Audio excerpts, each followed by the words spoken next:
다 같이 사도신경으로 우리의 신앙을 고백하면서 주일 오후 예배를 하나님께 올려드리겠습니다. 나는 전능하신 아버지 하나님, 천지의 창조주를 믿습니다. 나는 그의 유일하신 아들 우리 주 예수 그리스도를 믿습니다. 그는 성령으로 잉태되어 동정녀 마리아에게서 나시고 본교 빌라도에게 고난을 받아 십자가에 못 박혀 죽으시고 장사된 지 사흘 만에 죽은 자 가운데서 다시 살아나셨으며 하늘에 오르시어 전능하신 아버지 하나님 우편에 앉아 계시다가 거기로부터 살아있는 자와 죽은 자를 심판하러 오십니다. 나는 성령을 믿으며 거룩한 공교회와 성도의 교제와 죄를 용서받는 것과 몸의 부활과 영생을 믿습니다. 아멘. 찬송가 542장으로 하나님을 찬양하도록 하겠습니다.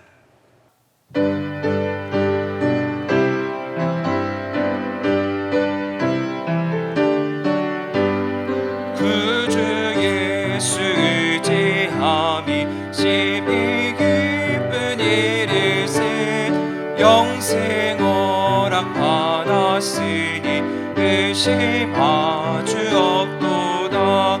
예수 믿는 곳에 받은 증거 많도다. 예수 귀한 예수 믿음 더욱 주소서.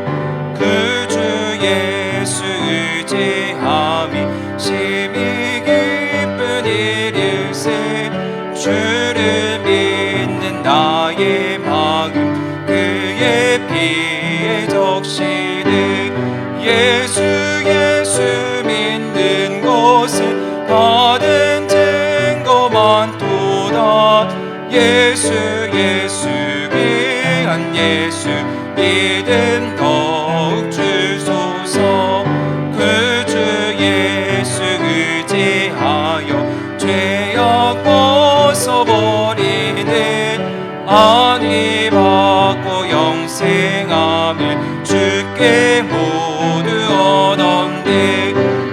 예수 예수 믿는 곳은 받은 증거 많도다. 예수 예수 귀한 예수 믿음 더욱 주소서. 예수 예수 의지하여 구원함을 얻었네. 영원 무궁지나도록 주여 함께 하소서. 예수 예수 믿는 곳은 받은 증거 많도다. 예수 예수 귀한 예수 믿음 더욱 주소서. 아멘.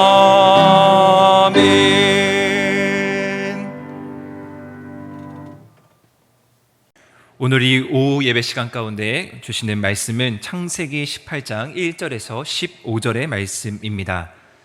창세기 18장 1절에서 15절 말씀 제가 봉독하도록 하겠습니다. 여호와께서 마므레의 상수리 나무들이 있는 곳에서 아브라함에게 나타나시니라.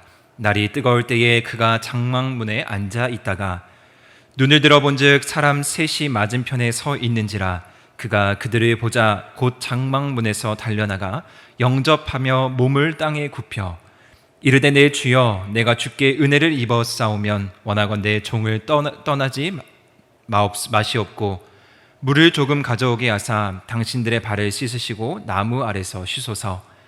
내가 떡을 조금 가져오리니 당신들의 마음을 상쾌하게 하신 후에 지나가소서.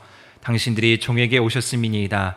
그들이 이르되 내 말대로 그리하라. 아브라함이 급히 장막으로 가서 사라에게 이르되 속히 고운 가루 세 스아를 가져다가 반죽하여 떡을 만들라 하고 아브라함이 또 가축대 있는 곳으로 달려가서 기름지고 좋은 송아지를 잡아 하인에게 주니 그가 급히 요리한지라. 아브라함이 엉긴 젖과 우유와 하인이 요리한 송아지를 가져다가 그들 앞에 차려놓고 나무 아래에 모셔 섬에 그들이 먹으니라. 그들이 아브라함에게 이르되 내 아내 사라가 어디 있느냐? 대답하되 장막에 있나이다. 그가 이르시되 내년 이맘때 내가 반드시 내게로 돌아오리니 내 아내 사라에게 아들이 있으리라 하시니 사라가 그 뒤 장막문에서 들었더라. 아브라함과 사라는 나이가 많아 늙었고 사라에게는 여성의 생리가 끊어졌는지라. 사라가 속으로 웃고 이르되 내가 노쇠하였고 내 주인도 늙었으니 내게 무슨 즐거움이 있으리요? 여호와께서 아브라함에게 이르시되 사라가 왜 웃으며 이르기를 내가 늙었거늘 어떻게 아들을 낳으리요 하느냐? 여호와께 능하지 못한 일이 있겠느냐? 기한이 이를 때에 내가 내게로 돌아오리니 사라에게 아들이 있으리라. 사라가 두려워서 부인하여 이르되 내가 웃지 아니하였나이다. 이르시되 아니라 네가 웃었느니라. 아멘.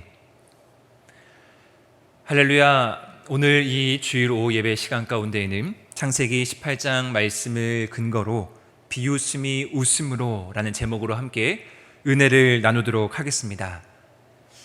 성경 안에서 믿음의 사람이 누구인가 라는 질문을 던졌을 때 수많은 인물들이 머릿속을 스쳐 지나갈 것입니다. 그런데 그 중에서도 단연 대표적으로 떠오르는 인물이 있다면 바로 오늘 본문에서 등장한 아브라함입니다. 어렸을 때부터 믿음의 조상이라고 알려진 별명 때문에 더욱더 쉽게 이 아브라함을 떠올릴 수가 있습니다. 많은 이들이 예수 그리스도를 믿으면서 가장 원하고 바라는 것이 있다면 무엇인가? 바로 우리의 자녀들에게, 우리의 후손들에게 이 믿음을 전해주는 일이라고 생각합니다.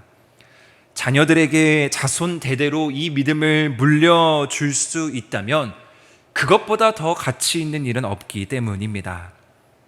바라기는 우리의 믿음이 그렇게 되기를 소망합니다. 특별히 우리의 자녀들이 더욱더 믿음 안에서 굳건하여지고 온전히 하나님만 바라볼 수 있는 우리 하늘이 모든 가정의 자녀들이 되기를 소망합니다. 오늘은 이 대표적인 인물, 믿음의 인물 아브라함에 대해서 함께 살피고 은혜를 나누고자 합니다. 아브라함이 믿음의 조상이라고 불릴 수 있었던 이유, 또한 하나님께서 아브라함에게 약속의 말씀을 허락하시고 과연 아브라함은 어떠한 모습으로 그 약속 앞에 섰으며 그 약속을 이루기 위해서 노력했는지, 그 모습, 자신의 믿음을 지키면서 그 약속이 성취되는 과정 가운데 과연 하나님께서는 어떠한 역사하심이 그 가운데 있었는지 오늘 이 말씀을 통해서 함께 은혜를 나누기를 원합니다. 우리는 지금 아브라함을 믿음의 조상이라고 부르며 기억하고 있습니다. 그런데 아브라함이 믿음의 조상이 되기까지는 그리 순탄치는 않았습니다. 소위 여러 가지 시험, 테스트가 아브라함에게도 있었습니다. 가장 대표적인 예가 아브라함이 이삭을 바쳤던 얘기인데, 오늘은 그 이야기는 하지 않고 그 앞에 나와 있는 이야기를 좀 나누고자 합니다. 창세기 12장 말씀에 보면요, 하나님께서 이제 본격적으로 아브라함을 택하십니다. 그리고 말씀하십니다. 창세기 12장 1절인데요, 너는 너의 고향과 친척과 아버지의 집을 떠나 내가 내게 보여줄 땅으로 가라. 그리고 이어서 나오는 2절 말씀에 우리가 잘 아는 말씀이죠. 너로 큰 민족을 이루고 복을 주어 내 이름을 창대하게 되고 내가 복이 되게 하실 것이다 라는 약속입니다. 우리는 이 창세기 1장 그리고 2장의 말씀만 듣기만 해도 가슴이 웅장해지고 막 기대감이 다가오는 말씀이 바로 오늘 본문 말씀입니다. 아마 아브라함도 그랬을 것입니다. 당시에 아브라함의 이름은 아브람이었는데요, 이 아브라함이 어떻게 했냐면요, 바로 4절 이어 나오는 4절 말씀에 보면 아브람은 여호와의 말씀을 따라갔고 하란을 떠났다고 말씀합니다. 소위 우리는 이것을 무엇이라고 정의할 수 있냐면요, 바로 순종이라고 말합니다.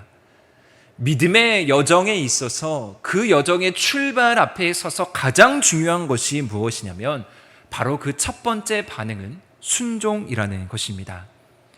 너무나 당연해 보이는 일이지만요, 사실 이것은 조금만 생각하면 쉬운 일은 아닙니다. 교통이 발전하고요, 또 IT가 발전해서 세계 곳곳 어디든 손쉽게 갈 수 있는 지금 이 시기에도, 물론 코로나 때문에 지금은 갈 수는 없지만요, 또한 세계에서 일어나는 일을 실시간으로 확인할 수 있는 지금에서도 나의 고향을 떠나 새로운 정착지에서 자리한다라는 것은 결코 쉬운 일은 아닙니다. 우리가 고향을 떠나더라도요, 새로운 곳에 정착해서도 많은 이들이 고향을 그리워하고요, 그 고향에서 줄 수 있는 안정감은 내가 새로운 곳에서 정착해서 느낄 수 없는 무언가가 우리 고향에는 있습니다. 우리도 그런데 이 당시 성경 안에 고대 사회는 더더욱 그랬습니다. 옛날 사람들에게, 고대 사회의 사람들에게 있어서 이 씨족과 가족에 속한다라는 것은 생존 그 자체였습니다. 그런데 하나님께서 오늘 이 아브라함을 부르셔서 고향과 친척을 떠나서 너가 새로운 곳에 가서 정착해라, 이것은 아브라함의 생존을 위협하는 문제였습니다. 그렇기 때문에 결코 이것에 대해서 단연 순종한다라는 것은 평범한 일은 아니었습니다.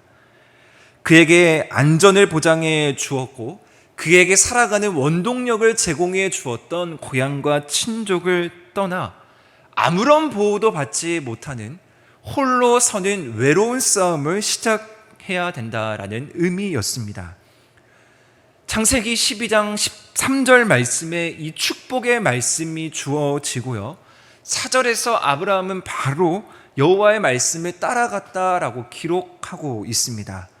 우리가 성경으로 대했을 때는 3절과 4절의 그 간격이 너무나 짧아서 아무런 고민 없이 아브라함이 순종했다라고 생각할 수 있지만요, 조금만 아브라함의 마음을 헤아린다면 이 짧은 1절의 간격 안에 얼마나 많은 고민이 있었고 그 고민 가운데 얼마나 많은 고민 가운데 결단을 내렸는지, 그래서 이 순종이 얼마나 위대한 것인지 우리는 발견해야 합니다. 오늘 이 아브람이 내린 이 순종은 이제 자신이 출발하는 이 믿음의 여정이 오직 하나님으로부터 시작되고 하나님으로부터 끝난다라는 것을 의미합니다.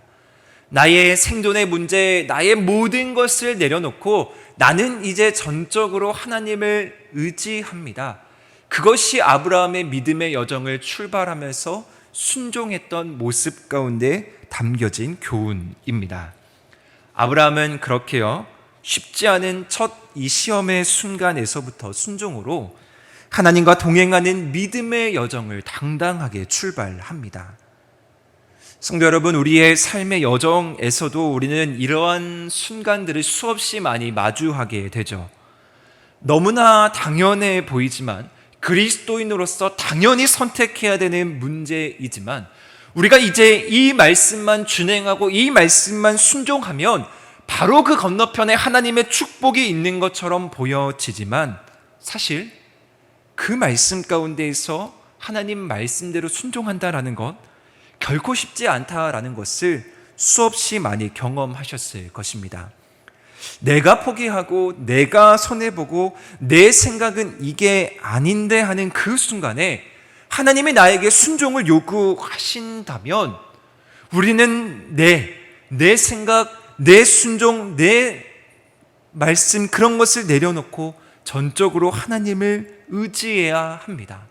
그러한 순종, 그러한 결단이 우리 안에 먼저 강하게 자리하기를 주님의 이름으로 소망합니다. 그렇다면 이런 첫 번째 과정, 이 순종의 과정이 끝난 뒤에 아브라함이 기대하는 것, 또한 우리가 기대하는 것은 무엇이겠습니까? 당연히 우리가 순종하면 그에 따른 결과, 어떠한 보상을 원하는 것입니다. 말 그대로요, 약속의 성취가 바로 눈앞에서 이제 당장 이루어지는 것입니다.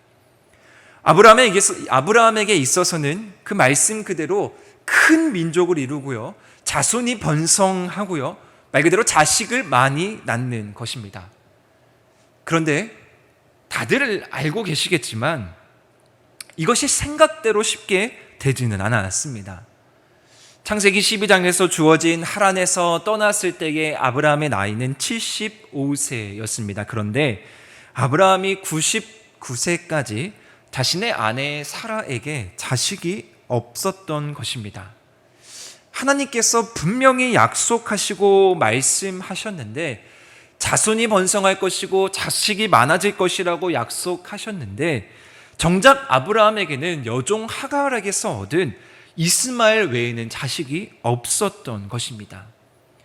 25년이라는 시간이 지났음에도 불구하고 하나님께서는 계속 약속의 말씀을 하심에도 불구하고 정작 자신 앞에 놓여진 것이 아무것도 없는 것처럼 느꼈을 것입니다. 이제 믿음의 여정을 출발하고 순종하고 나서 아브라함에게 주어지는 단계는 무엇이냐면요, 바로 인내의 시간입니다. 믿음의 여정에 반드시 따라오는 것이 있다면 인내입니다. 인내하면서 소위 하나님의 타이밍, 하나님의 때를 기다리는 것이죠. 인내한다라는 것은 그리 쉬운 일이 아닙니다. 보통 사람들은 빠른 결과물을 좋아하는 성향이 있어서 이 인내라는 것이 더 어렵습니다.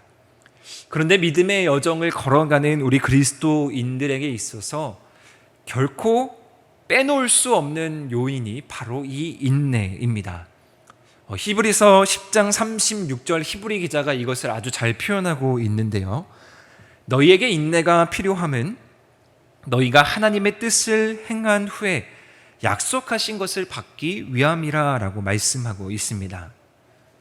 순종 후에 찾아오는 믿음의 여정 가운데 인내는 하나님의 뜻을 알아가는 과정입니다.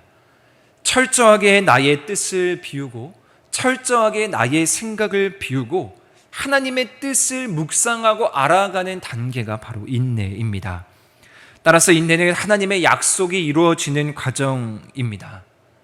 혹 우리 안에 아직도 여전히 기도하며 믿음으로 나아가는데 하나님의 뜻을 이해하지 못하는 부분이 있으십니까? 내가 순종하고 내가 결단하고 하나님의 약속을 내가 분명히 들었음에도 불구하고 당장 그것이 이루어지지 않는 인내의 긴 터널 안에 있으신 성도님들이 계십니까? 힘들지만 조금 더 인내하며 하나님의 크신 뜻, 감히 인간인 우리는 헤아릴 수 없는 그 하나님의 크신 뜻을 우리가 집중하며 나아가길 원합니다. 왜냐하면 뒤에서 다루겠지만요, 하나님은 반드시 하나님의 약속을 이루시는 분이시기 때문입니다. 아브라함에게도 그러했습니다. 창세기 이제 17장 1절에서 2절 말씀에 보면 하나님께서 아브라함을 99세에 찾아오십니다. 아브라함이 99세 때에 여호와께서 아브라함에게 나타나서 그에게 이르시되 나는 전능한 하나님이라. 너는 내 앞에서 행하여 완전하라.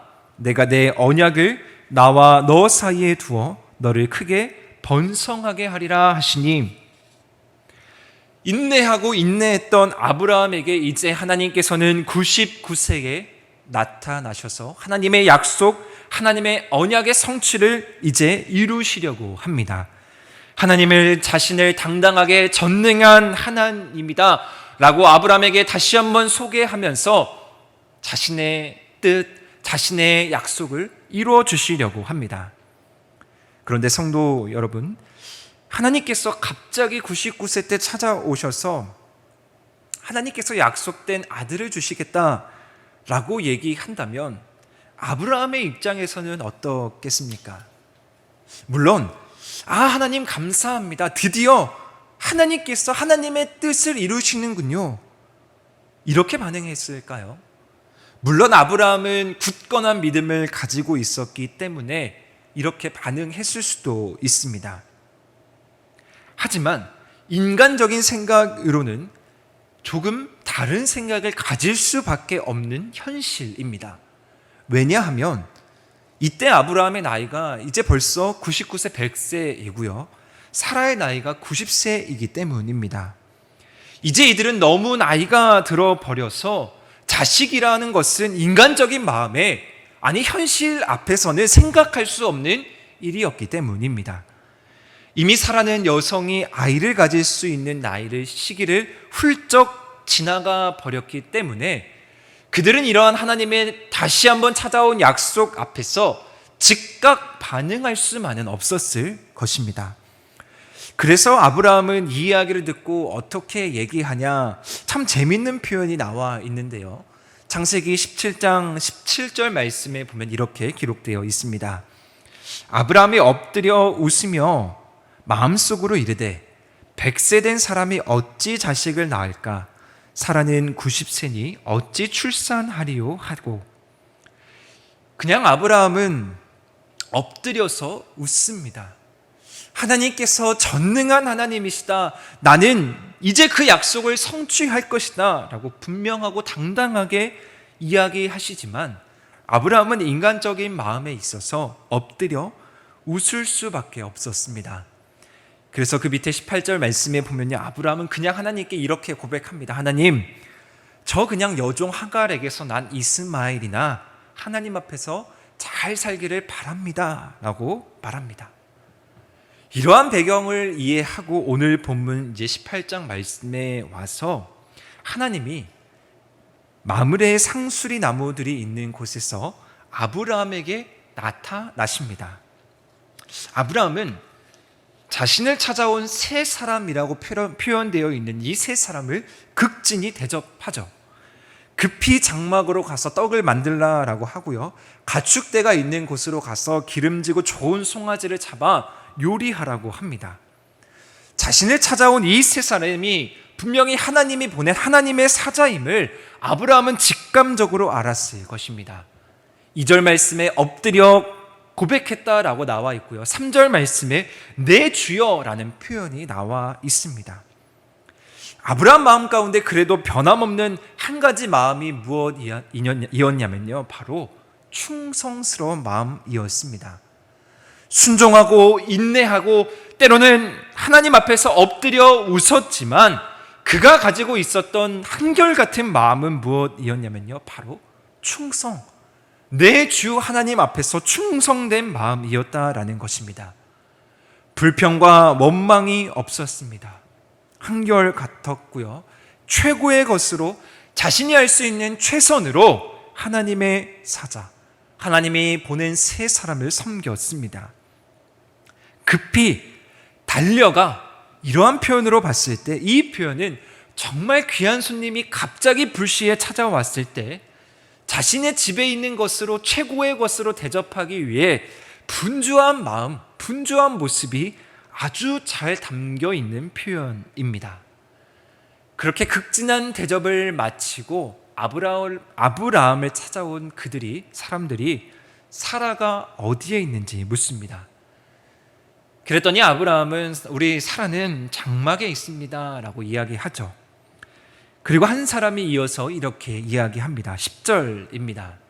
그가 이르시되 내년 이맘때 내가 반드시 내게로 돌아오리니 내 아내 사라에게 아들이 있으리라 하시니 사라가 그 뒤 장막문에서 들었더라.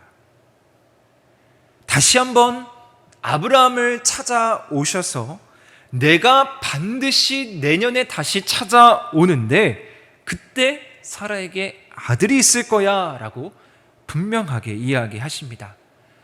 이 이야기를 장막 뒤에 있는 사라도 들었다라고 말하고 있죠. 그리고 사라의 반응이 어땠습니까? 12절 말씀에 또 나와 있는데요. 사라 역시 속으로 웃고 이르되 라고 표현되어 있습니다. 앞서 아브라함의 반응과 별반 다를 게 없습니다. 한마디로 그냥 말도 안 된다고 비웃었다라고 해도 과언이 아닙니다. 에이 하나님, 장난하십니까? 제가 지금 몇 살인데 늦어도 너무 늦었습니다. 아이를 주실 거면 부르시고 그때 바로 주시던가, 지금 시간이 너무 많이 지나서 이제 생리가 마친 90세인데 제가 어떻게 감히 아이를 가질 수가 있겠습니까? 라고 말했을 것입니다. 사실 이러한 사라의 고백, 아브라함의 그 웃음은 우리에게도 이 믿음의 여정을 달려나아가는 우리에게도 많이 찾아오는 대답입니다. 기도하고 하나님이 우리에게 약속을 주셨다고 생각하는데 그 약속이 당장 우리 앞에서 이루어지지 않고 선명하게 보이지 않으면 우리는 하나님을 원망합니다. 그 약속이 더뎌지면 하나님을 불신하기 시작하고요. 때로는 등 돌려 하나님을 비웃고 하나님을 떠나기도 합니다. 믿음의 조상 아브라함과 사라에게도 순종과 인내와 충성스러운 믿음의 한결같은 모습이 있었지만 어쩔 수 없이 그들도 연약한 인간이었다라는 것을 이 비웃음, 엎드려 웃었다, 속으로 웃었다라는 것 가운데 나타납니다. 흔들리는 이 순간 가운데 하나님이 이제 적극적으로 찾아오십니다. 순종하고 인내하고 충성스러운 모습을 보시고 하나님은 이제 적극적으로 아브라함과 사라에게 나타나서 개입하십니다. 아브라함과 사라를 찾아온 이 하나님의 사자들은 확신에 차 있습니다. 14절 말씀에 보면 이렇게 고백하는데요. 여호와께서 능히 못한 일이 있겠느냐? 이제 하나님께서는 적극적으로 이 상황 가운데 개입하셔서 이 말씀대로 이루어 주십니다. 하나님께서는 정말 아브라함에게 그 아들을 100세 때, 사라가 90세 때 그 아들을 허락해 주시죠. 그리고 그 이름이 무엇입니까? 너무나 잘 알고 있는 그 이름, 바로 이삭입니다. 이삭의 이름의 뜻이 참 재미있는 이름의 뜻인데요. 바로 웃음, 기쁨입니다. 저는 이 이삭이라는 이름이 주어지고 그 이름의 뜻을 받았을 때 참 큰 은혜가 제 안에 있었습니다. 아브라함과 사라가 엎드려 속으로 웃었습니다. 그것은 어쩌면 비웃음이었는데 하나님께서 그러한 비웃음을 이제 이삭 웃음으로, 기쁨으로 화답해 주신다라는 것이죠. 내가 너희들이 나를 향해서 웃는 그 비웃음이 이제 너에게 정말로 아들을 허락해 주므로 이삭, 너희들이 이제 웃게 되리라. 너희들이 그 아들 이삭을 보면서 이삭을 부를 때마다 약속을 이루신 하나님을 떠올리면서 너희들이 이제 나를 향해서 웃어라. 그러한 의미로 우리는 받을 수 있습니다. 이러한 아브라함의 믿음의 여정 가운데 저는 발견할 수 있는 교훈을 크게 말씀을 정리하면서 세 가지로 정리해보고 말씀을 마무리해 보고자 합니다. 첫 번째로는 약속을 신뢰하는 것입니다. 아브라함에게 주셨던 약속이 저는 분명히 오늘 우리 한우리 모든 성도님들에게도 우리들의 상황과 환경에 맞게 주어졌습니다. 우리는 이제 그 약속을 이루실 하나님을 바라보며 나아가기만 하면 됩니다. 때로는 그 약속이 더디게 이루어지는 것 같을지라도 우리는 아브라함처럼 순종하며 인내하며 한결같은 모습으로 충성스러운 모습으로 나아가야 합니다. 왜냐하면 우리는 분명히 알기 때문이죠. 이 약속을 성취해 주시고 이 약속을 이루어 주시는 분이 바로 하나님이시다라는 사실을요. 이제 아브라함은 약속을 성취하시는 하나님의 뜻대로 큰 민족을 이루게 되고요. 그 이름이 창대하게 되고요. 복의 근원이 되는 여정을 마음껏 누리면서 출발하게 됩니다. 본격적으로 하나님과 동행하는 여정이 이제 아브라함과 사라와 그 가정과 그 자손들에게 이루어지게 되는 것이죠. 우리가 하나님의 약속을 신뢰한다라는 것은 우리 안에 확신이 있다는 것이죠. 어떤 확신이냐면요, 내 안에서 내 삶에서 하나님이 동행하신다라는 확신입니다. 내가 하나님의 약속을 신뢰합니다라는 표현은 다른 말로 내 삶 가운데에서 하나님이 동행하심을 인정합니다라는 표현입니다. 따라서 힘들고 지치고 어려울 때 우리는 하나님이 나와 동행하신다라는 확신으로 이겨낼 수가 있는 것입니다. 나를 향한 계획, 헤아릴 수 없는 그 크신 뜻을 발견하며 나아가는 우리 하늘이 성도님들 되시기를 소망합니다. 두 번째로는요, 하나님의 개입하심을 이제 인정해라 라는 것입니다. 믿음의 여정을 가다 보면 아브라함과 같이 순종하고 마음을 굳게 먹었어도 때로는 흔들릴 수밖에 없습니다. 왜냐하면 연약한 인간이기 때문이죠. 아브라함도 엎드려 웃었고요, 사라도 속으로 웃었습니다. 그런 흔들림이 우리 삶 가운데도 분명히 있습니다. 그런데 그때 어떠한 일이 벌어지냐면요, 하나님의 개입, 하나님의 적극적인 일하심이 우리 가운데 찾아온다라는 것입니다. 우리는 그것을 결코 거부해서는 안 됩니다. 우리가 인생을 살면서 우리가 계획하고 우리가 원하는 대로 그것이 다 이루어지면 좋겠지만요, 그렇지는 않습니다. 그럴 때마다 그 순간순간마다 과연 하나님이 어떻게 내 삶 가운데에서 역사하시고 개입하시는지를 발견해야 합니다. 그것이 바로 믿음입니다. 단순히 내가 순종하는 것 그 차원을 넘어서 혹 내가 때로는 순종하지 못할지라도 내가 때로는 흔들릴지라도 그 가운데에서 적극적으로 내 삶 가운데 개입하시는 하나님, 일하시는 하나님, 그것을 우리는 은혜라고 말하는데요, 그 은혜의 하나님을 내가 받아들이고 인정하는 것, 그것이 바로 우리의 굳건한 믿음입니다. 앞서 얘기했듯이 14절의 고백처럼 여호와께서 능히 못한 일이 있겠느냐? 단 하나도 없다라는 것입니다. 이 세상의 어떤 것과 비견할 수 없는 분이 바로 하나님이심을 우리는 너무나 잘 알고 있습니다.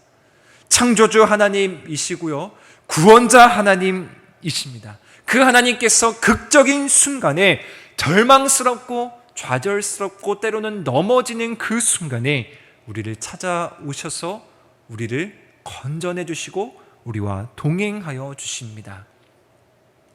능치 못함이 없으신 하나님께서 적극적으로 우리 삶 가운데 개입하시는 그 놀라운 은혜와 그 놀라운 축복과 그 놀라운 사랑이 우리와 우리 가정 가운데 깊이 자리하기를 주님의 이름으로 소망합니다. 마지막으로 우리는 내 안에 주어진, 나에게 주어진 이삭을 발견해야 합니다. 하나님께서는 오늘도 우리에게 동일하게 이삭을 허락해 주십니다. 우리에게 주어진 이삭이 무엇인지 그 이삭을 발견하는 것이 참 중요합니다. 하나님의 약속을 믿고 그 약속을 실현하는 과정 가운데에서 하나님은 우리에게 각자에게 맞는 이삭을 허락해 주십니다. 우리가 웃을 수 있고 우리가 기뻐할 수 있는 요소이죠. 내가 비웃는 것마저도 하나님께서는 웃음으로 바꾸어 주시고요. 내가 절망하는 것마저도 하나님께서는 희망으로 바꾸어 주시고, 내가 슬퍼하는 것마저도 하나님은 기쁨으로 바꿔서 우리에게 응답해 주십니다. 그것이 바로 우리 삶 가운데에서 주어지는 이삭입니다. 하루하루 살아가면서 우리가 때로는 비웃고 절망하고 슬퍼하지만 하나님이 우리에게 적극적으로 찾아오셔서 이삭을 허락해 주신다면 우리가 그 이삭으로 인해서 하나님께 기뻐하고 감사하고 찬양할 수 있는 우리 성도님들 되시기를 소망합니다. 우리가 하나님 때문에, 우리가 예수님 때문에, 우리가 교회를 다니면서, 우리가 믿음 생활하면서 우리 안에 주어지는 기뻤던 순간, 우리에게 주어진 웃음의 순간이 있으셨을 것입니다. 그것이 바로 우리의 이삭입니다. 하나님께서 그때 나에게 이렇게 역사해 주셨지. 하나님께서 그때 나에게 웃음 짓게 해 주셨지. 하나님께서 그때 나에게 기쁨을 허락해 주셨지. 앞으로 우리에게 주어질 이삭도 있습니다. 이러한 아름다운 이삭의 기억들이 차곡차곡 쌓이고 쌓아서 우리는 이 믿음의 여정을 당당하게 힘을 얻어 나아갈 수 있는 것입니다. 참 요즘에는 더위도 참 너무 힘들고요. 코로나도 점점 줄어드는 기미가 안 보여서 참 웃을 일이 없고 짜증이 정말 늘어나는 상황입니다. 그러나 그럼에도 불구하고 우리는 웃을 수 있어야 합니다. 우리는 기뻐할 수 있어야 합니다. 왜냐하면 하나님께서 우리에게 이삭을 허락해 주셨기 때문입니다. 하나님께서는 우리의 비웃음마저도 웃음으로 바꾸셔서 우리 삶 가운데 역사하시는 분이시기 때문입니다. 아브라함은 순종과 인내와 충성과 하나님의 역사하심으로 결국 많은 자손들에게 믿음의 조상이라고 기억되었습니다. 성도 여러분, 우리는 어떠한 모습으로 우리의 자손들에게, 우리의 후손들에게 기억되시겠습니까? 무더운 여름 거리 두기가 지속되고 있는 이때 우리의 믿음, 하나님과 우리와의 거리를 다시 한번 점검하고요. 다시금 우리의 믿음을 재정비하여서 하나님께서 우리에게 주어진 이 믿음의 여정을 완주해 나아갈 수 있는 힘을 얻는 그런 뜻깊은 시간이 되기를 원합니다. 우리에게 이삭, 웃음을 허락해 주시는 주님을 온전히 바라보면서 우리가 정말 우리의 믿음의 여정 가운데에서 때로는 우리가 놓쳤던 부분은 없었는지, 아브라함의 이 모습을 다시 한번 내 삶 가운데 대입하며 내 삶 가운데 점검하면서 이 믿음의 여정 가운데에서 지치고 절망하고 때로는 넘어지는 우리의 삶의 모습을 되돌아보면서 우리와 함께 해주시고 우리에게 약속을 성취해 주시고 오늘도 나의 삶에 누구보다 적극적으로 개입해 주셔서 이삭을 허락해 주시는 하나님을 바라보면서 한 주간도 각자의 삶 가운데서 승리하며 더 깊은 더 풍성한 하나님의 놀라운 사랑과 은혜를 누리시는 우리 한우리 성도님들 되시기를 주님의 이름으로 축원합니다. 제가 기도하며 말씀을 마무리하도록 하겠습니다. 하나님 아버지 감사합니다. 우리 안에 때로는 절망과 불신으로 인해서 하나님께 비웃음으로 하나님을 인정하지 않고 우리의 믿음이 흔들린 적이 있었다면 다시금 우리 삶 가운데 약속을 온전히 성취하시고 우리 삶 가운데 적극적으로 개입하셔서 우리에게 누구보다 웃음을 허락해 주시기를 원하시는 그 하나님을 다시금 내 마음 가운데 새기고 다시금 우리의 삶의 여정 가운데 이 믿음을 점검하면서 우리에게 주어진 이 믿음의 여정을 완주할 수 있는 그 귀한 힘을 이 시간 다시 한번 말씀으로 얻고 나아갈 수 있는 귀한 시간 될 수 있도록 주님 인도하여 주시옵소서. 무더위와 또 거리두기로 인해서 지친 우리의 신앙 가운데 하나님 찾아오셔서 우리의 믿음이 흔들리지 아니하고 적극적으로 다시 한번 주님께 나아갈 수 있는 놀라운 힘이 우리 가운데 넘쳐날 수 있도록 주님 역사하여 주시고 한 주간 각자의 삶 가운데에서 놀랍게 역사하시는 하나님이 우리 삶의 곳곳에서 간증으로 나타날 수 있도록 주님 인도하여 주시고 축복하여 주시옵소서. 이제는 우리 주 예수 그리스도의 은혜와 하나님 아버지의 극진하신 사랑하심과 성령님의 교통하심이 이제로부터 영원까지 함께하기를 간절히 축원하옵나이다. 아멘.